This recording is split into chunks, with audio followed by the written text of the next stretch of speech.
Tigisa tayong mic. Alright.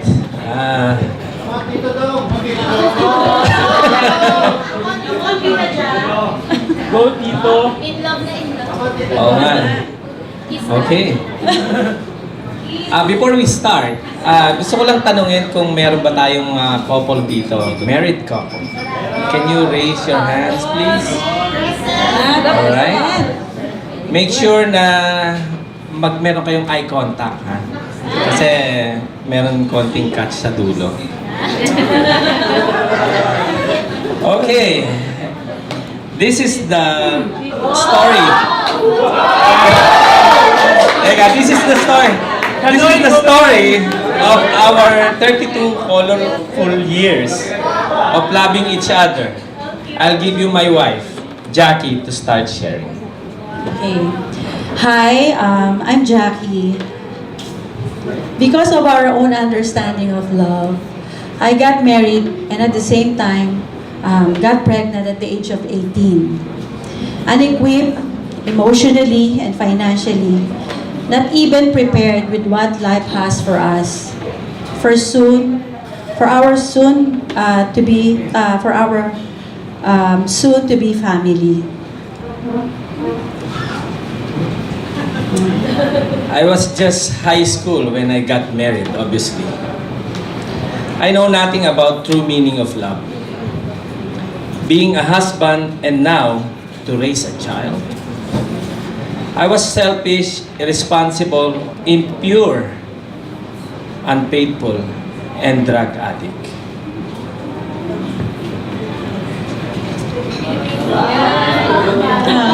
We married as teenagers, and my husband was irresponsible, immature, and most of the time would abuse me emotionally and verbally.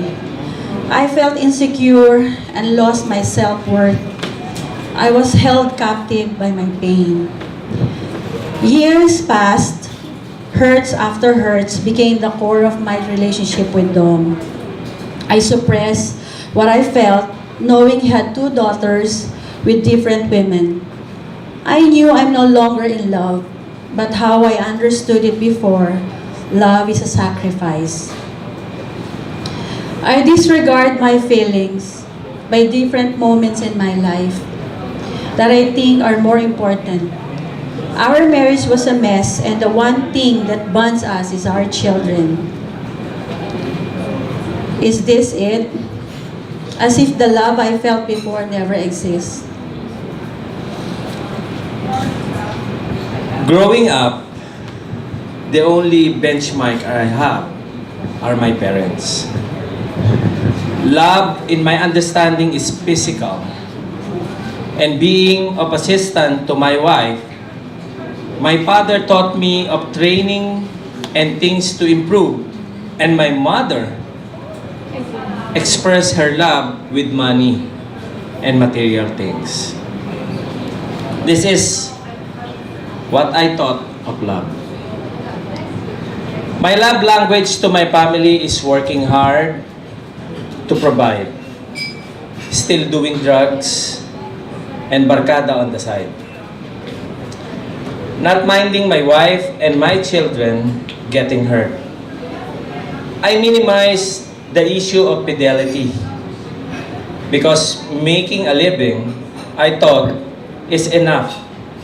Providing for my family is love. As my family grew and built through their own, from time to time, I felt like God is telling me to stop. I've invested my time on drugs and women. I was able to care and show my love to others, but not so much with my family. Come to think of it, love is not just doing your responsibility. It's something beyond that. I held on to my husband's love, but he failed me multiple times. And I asked God for wisdom. Tears, hoping, praying and surrendering to God's desire to work in our marriage. One day came by and God made it special as He wakes me up with unlawful ways. I got stabbed at the back twice near my spine. Almost died. And the only thing I had was pray, as if everything is in slow motion. God used that experience to make a bigger difference in my life.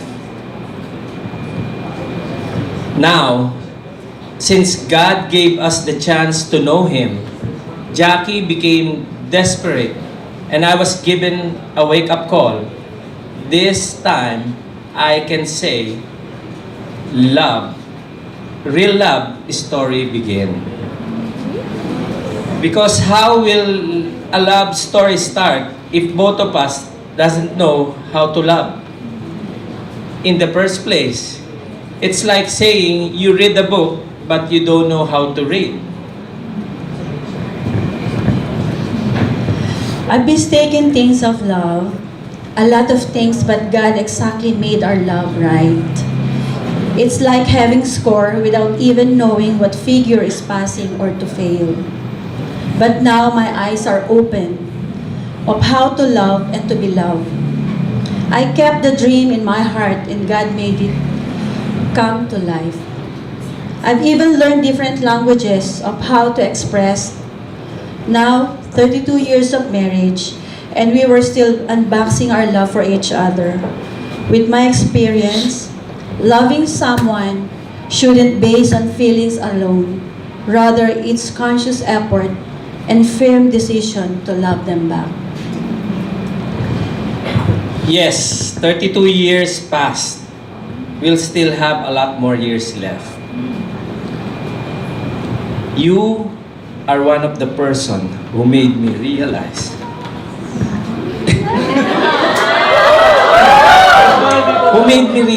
that true love is.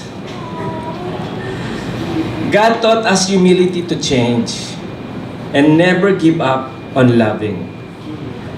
Learn that love is a total denial of myself, God, my family, my wife, is more than anything else.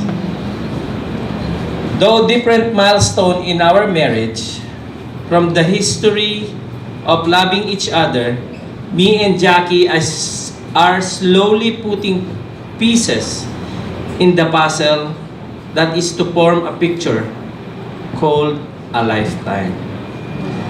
I may still disappoint her, I might annoy her at time, but through God's love, I promise her, I will never break your heart.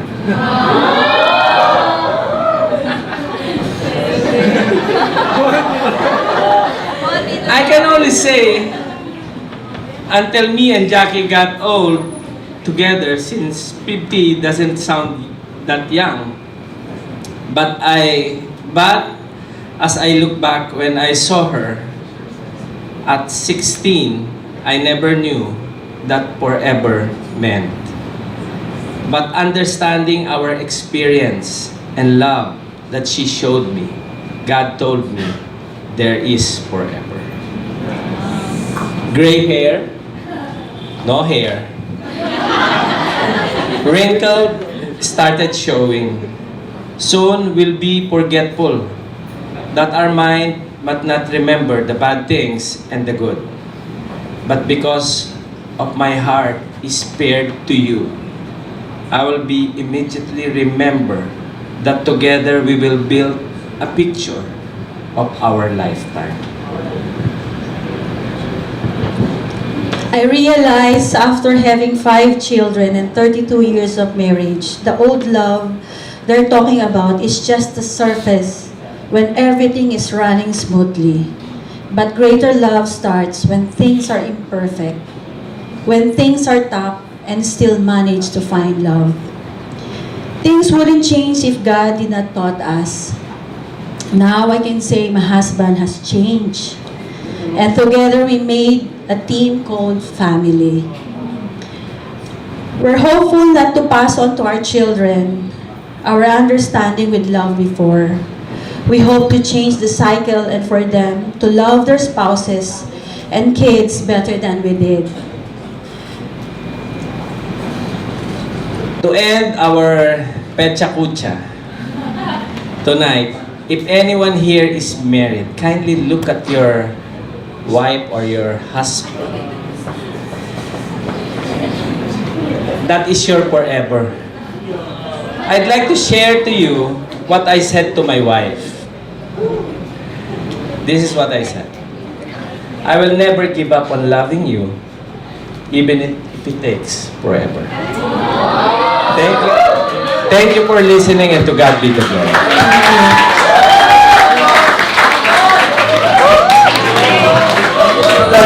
Grabe, nakakaiyak naman yun.